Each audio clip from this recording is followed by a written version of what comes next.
C Joseph Vijay எனும் நான் This is a new beginning.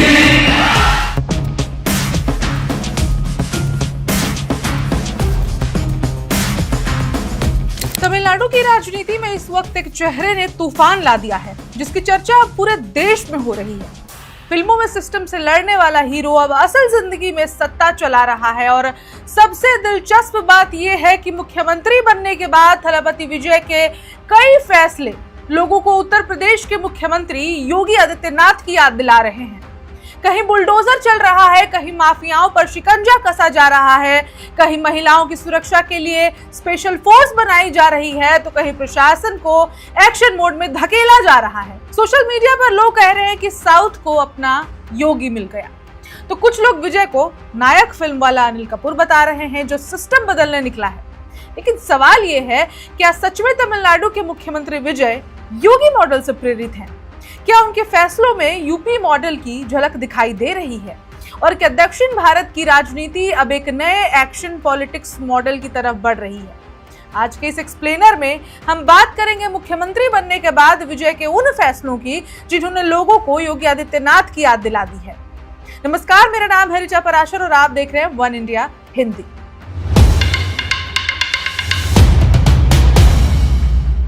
सबसे पहले समझिए कि आखिर थलपति विजय की योगी से तुलना क्यों शुरू हुई। भारत की राजनीति में योगी आदित्यनाथ की पहचान सिर्फ एक मुख्यमंत्री की नहीं, बल्कि एक एक्शन सीएम की बन चुकी है। बुलडोजर एक्शन, माफियाओं पर कार्रवाई, महिलाओं की सुरक्षा के लिए विशेष अभियान, कानून व्यवस्था पर सख्त नियंत्रण, और यही वो बातें हैं जिनकी वजह से योगी मॉडल पूरे देश में चर्चा का विषय बना। कहीं भी देश में, किसी भी राज्य में अगर बुलडोजर चलता है, अवैध कब्जों पर कार्रवाई होती है, तो उस राज्य को योगी मॉडल से ही कंपेयर किया जाता है।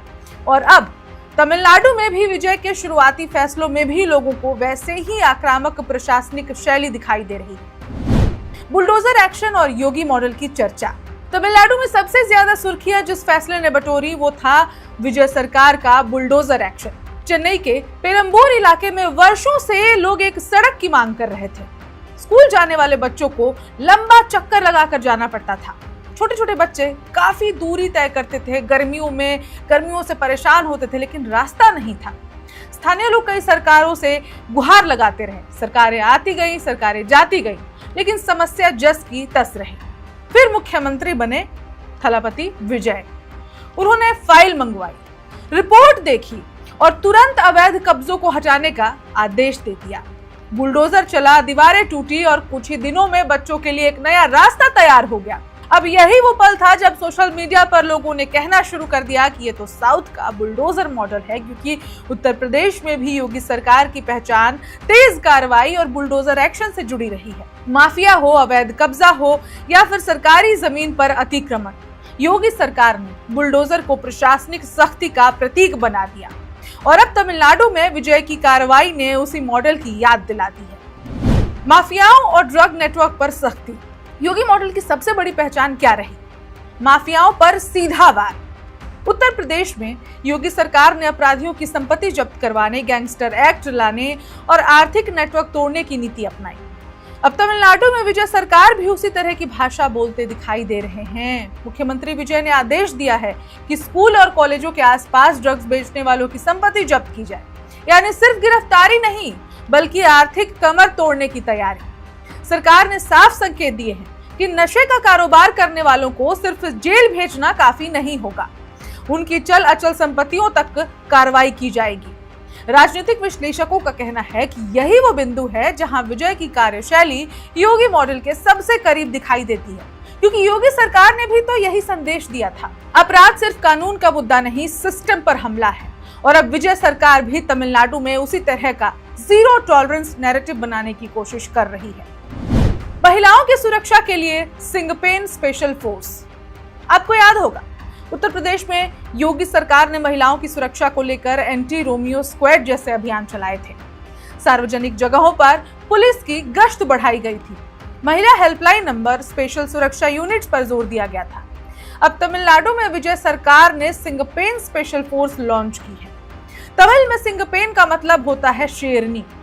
ये स्पेशल महिला पुलिस फोर्स बाजारों, बस स्टैंडों और भीड़ भाड़ वाले इलाकों में गश्त कर रही है। सरकार का दावा है कि इसका उद्देश्य महिलाओं और लड़कियों में सुरक्षा की भावना बढ़ाना है, लेकिन राजनीति में इस फैसले की चर्चा सिर्फ सुरक्षा तक सीमित नहीं रही है। लोगों ने तुरंत इसकी तुलना यूपी मॉडल से शुरू कर दी है। सोशल मीडिया पर पोस्ट वायरल होने लगे योगी के बाद अब विजय भी महिला सुरक्षा पर आक्रामक। विशेषज्ञ मानते हैं कि भारत की राजनीति में अब लॉ एंड ऑर्डर खुद एक बड़ा चुनावी मुद्दा बन चुका है और विजय शायद उसी राजनीति को तमिलनाडु में लागू करने की कोशिश कर रहे हैं। पुलिस सिस्टम को जवाबदेह बनाने की कोशिश। योगी सरकार ने यूपी में पुलिसिंग को टेक्नोलॉजी आधारित बनाने पर काफी जोर दिया। CCTV network, command centre, digital निगरानी, ये सब यूपी मॉडल का हिस्सा रहे। अब विजय सरकार ने आदेश दिया है कि तमिलनाडु के हर पुलिस स्टेशन में सीसीटीवी कैमरे 24 घंटे चालू रहेंगे।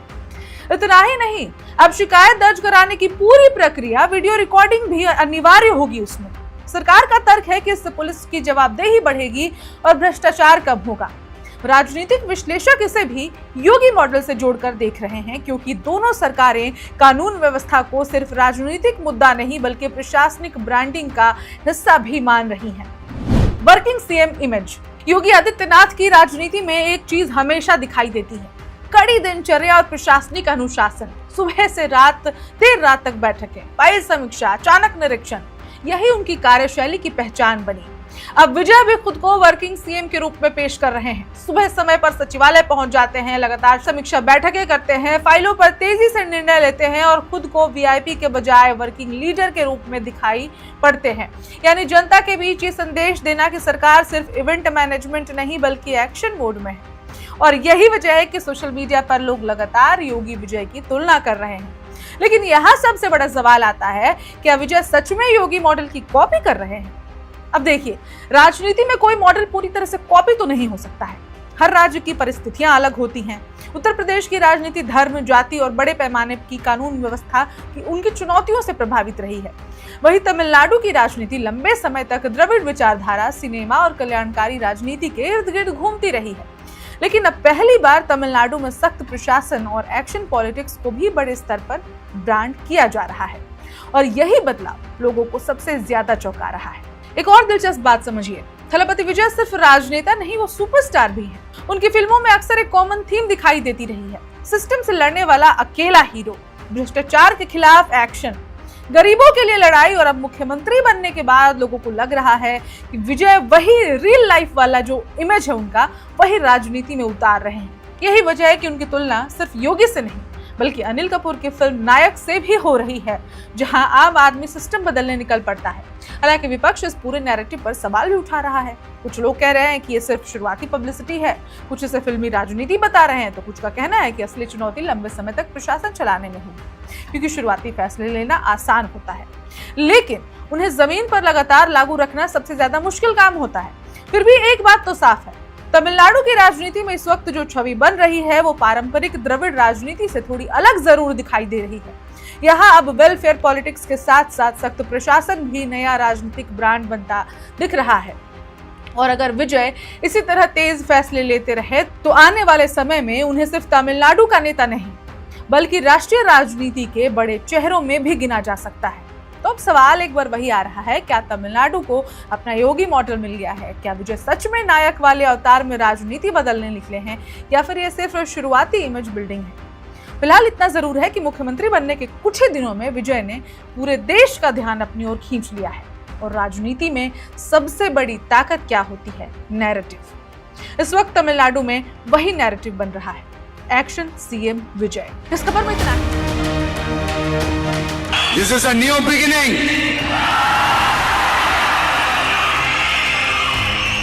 A new era of a real, secular, social justice starts now. Tamil Nadu के मुख्यमंत्री के रूप में अभिनेता से नेता बने विजय को लेकर सोशल मीडिया पर इन दिनों सादगी की जबरदस्त चर्चा है। दावा ये किया जा रहा है कि मुख्यमंत्री बनने के बाद भी विजय ने वीआईपी संस्कृति से दूरी बना ली है। वे रोजाना सुबह तय समय से पहले सचिवालय पहुंचते हैं, घर से टिफिन लेकर आते हैं और अपने कार्यालय में बैठकर आम कर्मचारियों की तरह भोजन करते हैं। उनकी एक तस्वीर तेजी से सोशल मीडिया पर वायरल है, जिसमें वे सीएम ऑफिस की टेबल पर साधारण तरीके से खाना खाते नजर आए। लोग इसे सत्ता के दिखावे से अलग एक नई राजनीतिक तस्वीर के रूप में देख रहे हैं, नए राजनीतिक संदेश के रूप में सराह रहे हैं। बताया जा रहा है कि विजय सुबह 8:45 से 9 बजे के बीच सचिवालय पहुंचते हैं और बैठकों में भी समय से पहले मौजूद रहते हैं। सोशल मीडिया पर वायरल पोस्ट में दावा है कि मुख्यमंत्री बनने के बाद भी विजय ने अपने कामकाज में अनुशासन और सामान्य जीवन शैली को प्राथमिकता दी। कहा जा रहा है कि रोजाना करीब 8 से 9 घंटे वे सचिवालय में काम करते हैं और शाम तक सभी जरूरी काम निपटाकर समय पर घर लौट जाते हैं। उनकी कार्यशैली को लेकर ये भी चर्चा है कि उन्होंने अधिकारियों को निर्देश दिए कि मुख्यमंत्री के काफिले की वजह से आम जनता को कम से कम परेशानी हो। विजय की इस छवि को उनके समर्थक एक बड़े राजनीतिक बदलाव के तौर पर पेश कर रहे हैं। तमिलगा वेत्री कड़गम के प्रमुख के रूप में राजनीति में एंट्री के बाद से ही विजय खुद को जमीन से जुड़ा नेता दिखाने की पूरी कोशिश कर रहे हैं। अब मुख्यमंत्री बनने के बाद उनकी दिनचर्या को लेकर चर्चा तेज है। सामने आ रही तस्वीर उनकी इस छवि को और मजबूत करती है। कई लोग उनकी तुलना पुराने दौर के उन नेताओं से कर रहे हैं जो सादगी और अनुशासन के लिए अपनी पहचान रखते थे। हालांकि सोशल मीडिया पर वायरल हो रही इन बातों और तस्वीरों की स्वतंत्र पुष्टि अभी नहीं हो पाई, लेकिन इससे इतना तो साफ है कि विजय की सार्वजनिक छवि इस समय एक ऐसे मुख्यमंत्री की है जो कि सत्ता के वैभव से दूर ज्यादा कामकाज और सरल जीवन शैली पर जोर देता है। यही वजह है कि उनकी टिफिन वाली तस्वीर से लेकर समय पर पहुंचने वाली बात लोगों को काफी प्रभावित कर रही है और सियासी गलियारों में चर्चा का विषय बनी हुई है। बहरहाल टीवी की ओर से विजय मुख्यमंत्री बन चुके हैं, सत्ता उन्होंने संभाल ली है। डीएमके एआईएडीएमके को सत्ता से उखाड़ने के बाद उनके कंधों पर बड़ी जिम्मेदारी है जमीन से जुड़े नेता के रूप में खुद को प्रस्तुत करना, तमिलनाडु के उत्थान, तमिलनाडु के विकास और कर्ज को कम करने के लिए लगातार काम करना और तमाम ऐसी तस्वीरें, तमाम ऐसे दावे धीरे धीरे विजय को एक सही और जनता की सटीक पसंद की ओर इशारा कर रहे हैं, दिखा रहे हैं कि जनता ने विजय को वोट देकर, टीवी को वोट देकर कोई गलती नहीं की।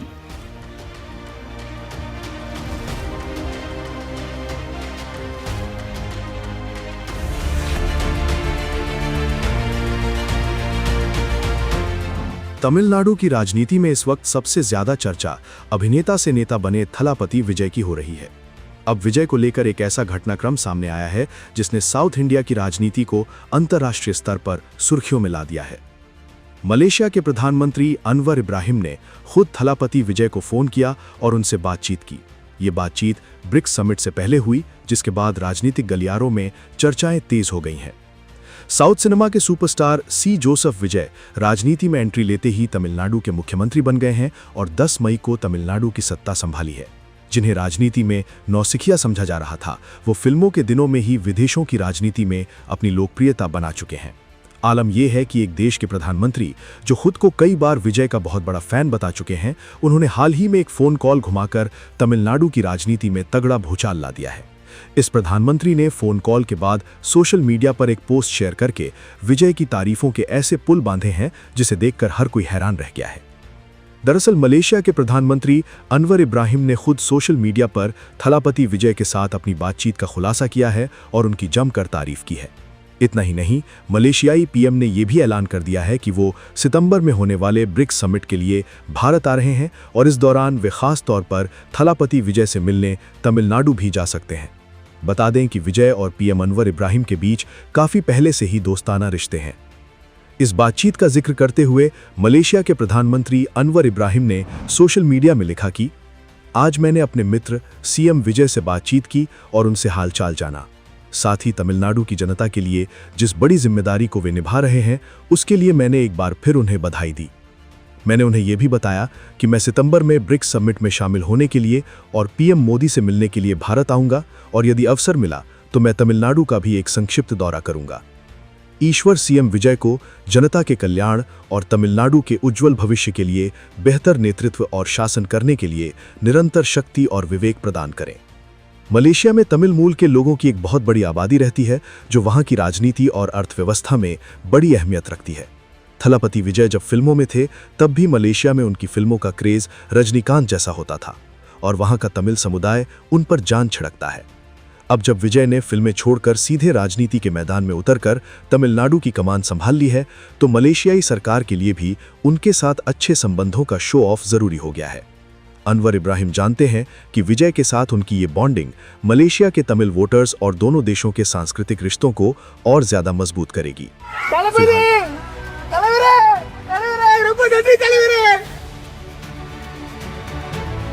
घंटों तक ट्रैफिक में फंसे रहना, एम्बुलेंस का रास्ता रोकना और मंत्रियों के वीआईपी कल्चर से जनता का परेशान होना अब पुरानी बात हो गई।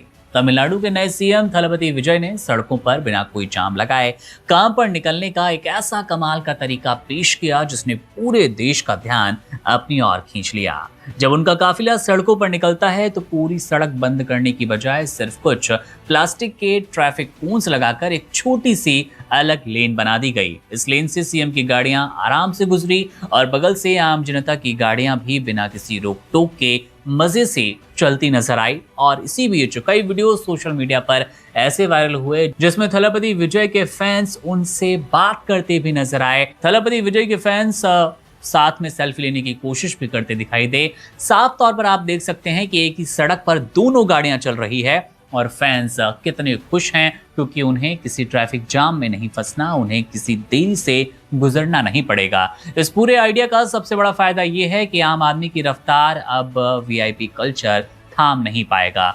अक्सर बड़े नेताओं के आने जाने पर आम लोगों को भारी दिक्कतों का सामना करना पड़ता था, लेकिन यहाँ नजारा बिल्कुल उल्टा है। जैसे ही मुख्यमंत्री का काफिला उस विशेष लेन से आगे निकल जाता है, वहां तैनात पुलिसकर्मी तुरंत उन कोन्स को हटाते हैं ताकि पूरी सड़क फिर से आम जनता के लिए खुल जाए। अब ये इतनी फुर्ती से होता है कि किसी को कोई परेशानी नहीं होती। सुपरस्टार से नेता बने विजय को इस तरह से अपनी कार की खिड़की से हाथ निकालकर लोगों से मिलते देखना, आपस में कह सकते हैं अगल बगल गाड़ियां चल रही है और विजय का अभिवादन स्वीकार करना किसी सपने जैसा लगता है। सोशल मीडिया पर इन वीडियोस की विजय के इस कदम की जमकर तारीफ हो रही है। चर्चा हो रही है कि विजय ने खुद को बड़ा वीआईपी मानने से साफ इनकार कर दिया कि वो कोई बड़े वीआईपी नहीं बल्कि उनके बड़े भाई, बेटे और दोस्त की तरह है। अब यही वजह है कि उनकी गाड़ियां पास से गुजरती है तो लोग गुस्सा होने की बजाय बड़ी सी मुस्कान अपने चेहरे पर लाते हैं, उनका स्वागत करते हैं, उनकी एक झलक पाने को बेताब नजर आते हैं। वैसे आपको बता दें कि वीवीआईपी काफिले के लिए ट्रैफिक न रोकने की इस शानदार परंपरा की शुरुआत तमिलनाडु में पहले ही यानी कि साल 2021 में पूर्व मुख्यमंत्री एम.के. स्टालिन ने की थी, जिसे अब विजय अपना रहे हैं, जनता की भलाई के लिए आगे बढ़ा रहे हैं। विजय को महंगी गाड़ियों का काफी शौक रहा और उनके पास करोड़ों की इलेक्ट्रिक कार से लेकर लग्जरी गाड़ियां हैं, लेकिन मुख्यमंत्री बनने के बाद उन्होंने अपने लिए कोई नई सरकारी गाड़ी नहीं खरीदी। वे आज भी अपने दफ्तर जाने के लिए अपनी पुरानी पर्सनल गाड़ियों का इस्तेमाल करते हैं। इतना ही नहीं, समय पर दफ्तर पहुंचना, घर से अपना टिफिन लाना उनकी आदतों में शामिल है। हमने कई वीडियोस आपको दिखाए जिसमें टाइम से अपने दफ्तर सचिवालय पहुंचते हैं सीएम विजय और घर का खाना लाते हैं। घर का खाना ही अपने दफ्तर में सीएम की मेज पर खाते नजर आ रहे थे वो। हालांकि कुछ लोगों का यह भी कहना है कि शुरुआत में ऐसी सादगी अच्छी लगती है, लेकिन जनता को लंबे वक्त के लिए, लंबे समय के लिए सिर्फ काम करने वाले नेता चाहिए, काम करने वाला सीएम चाहिए और नतीजे भी ईमानदारी वाले हों, ईमानदार हों तो बेहतर होगा। इस बीच एक चिंता की बात सामने आ रही है। मुख्यमंत्री को अपने इतने पास देखकर लोग उत्साहित हो जाते हैं, गाड़ी चलाते वक्त मोबाइल से उनका वीडियो बनाते हैं। इससे सड़कों पर हादसे होने का काफी डर, खतरा बढ़ता है। जानकार ये मानते हैं कि इस व्यवस्था को और बेहतर बनाने के लिए खुद मुख्यमंत्री को जनता से ये अपील करनी चाहिए कि लोग सड़कों पर उनके गुजरने को एक सामान्य बात माने और गाड़ी चलाते वक्त अपनी सुरक्षा से बिल्कुल खिलवाड़ ना करें। कुल मिलाकर इस नए प्रयोग ने ये तो दिखा दिया कि अगर नीयत अच्छी हो तो जनता को परेशान किए बिना भी सरकार चलाई जा सकती है। सीएम विजय और उनसे ठीक पहले स्टालिन इस बात की मिसाल पेश कर चुके हैं। बहरहाल सीएम विजय का ये फैसला, उनका ये काफिला जिसमें लोगों के लिए भी उतना ही सम्मान, उतनी जगह है सड़क पर जितना किसी वीआईपी को मिलता नजर आ रहा है। आप कैसे देखते हैं इस वीडियो को? अपनी राय कमेंट बॉक्स में जरूर दीजिएगा। मेरा नाम है मुकुंद, आप बने रहिए वन इंडिया के साथ। शुक्रिया। Subscribe to One India and never miss an update. Download the One India app now.